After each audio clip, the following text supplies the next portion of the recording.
Assalamualaikum, Pakistan. This is another very important meeting with the uncle regarding common sense. As we have seen, the common sense in Pakistan has declined and people are not using so much common sense as compared to other nations. So I asked my uncle, what do you think about that and what are the causes? Please. All right, there you are finished with your question, Yes, right? Okay, it is always nice to have you here every day and to make some comments or some analysis or some explanation about your questions. They are very good questions. Today you brought a very important question, and I would like to speak it out. As you know, the word common sense itself says there's the major sense God has gifted us, and we are designed to use it all the time, consciously or subconsciously, deliberately or not deliberately. It's just a sense which gives a signal to our mind, and our mind immediately reacts, and the actions are properly taken. That's the example, that is the definition what common sense is all about. It's our major sense, and we cannot ignore it at no cost. What is happening here is the electronics and the technology and the computer technology or the cell phone technology or the laptops or all these things, the tablets, and so much science going on, and the clicks are moving all around the world, especially the topic we touched. We belong to Pakistan, so I'm going to explain why our people or our kids or people from the young generations are not using the common sense, because they are completely blocked through this excess of information given by all these scientific tools. And it's almost an addiction. Addiction to the point your mental health start burning. Your neurons are burning. Your eyesight is weakening. The reason is you are all the time in front of that screen, and it has a scientific effect. It has a chemical, it has waves, and it has so many things which can affect your system, especially the signals and the waves of your brain. So the common sense could be affected, because you have been designed by the nature, by God, Almighty Allah, that you should use this major sense, which you are not using. For example, the common sense says we should do every day some exercise.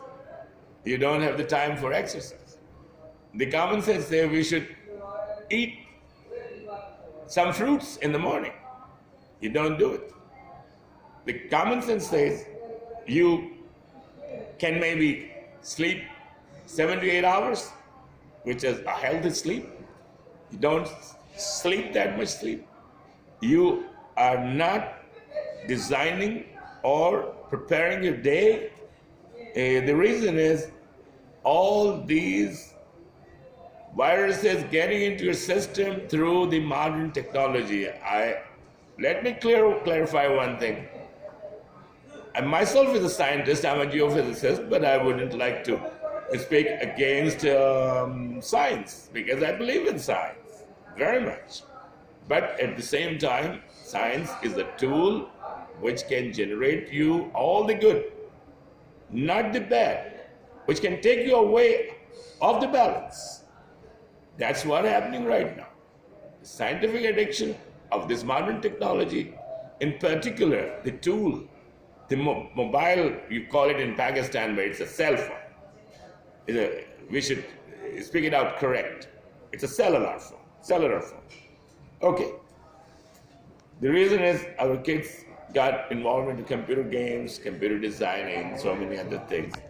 And the worst of the worst is you have become a follower of or a slave of this little tool which has no significance at all against your ability of your brain or your power to predominate so many difficulties or so many things you have to do in your life. You are not doing it, my friend, because you are so busy in playing those computer games, all those stupid things, all those messaging, all that writings and reading and all rubbish. And the technology was not for that. It was for some very important cause. It has delivered it. It's benefits. People have achieved those benefits, still achieving, who are using it properly. So now, what I would say, just with some examples, the kids are using it like 6 hours, 8 hours. He's so tired looking at that screen, and he's the slave of the click. He's like a robot. He's like a zombie. He is not listening to parents, not listening to his boss, not listening to his teacher. His mind is somewhere else, even if you are giving him, for example, let's take an example, giving him a lecture, his mind is somewhere else. He is not adopting, he is not learning nothing from that. Whatever the parents have said, let's say they have sent you to the market to buy a few things, you said, yes, yes, I heard it all.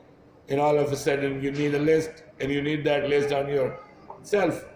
Without that list, you're asking your parents, just bothering them from the market, message me or text me what you told me to buy, because you already forgot. You already lost your memory to buy those things. So how are you going to do that errand properly and get the result out of it and make it useful? And what else?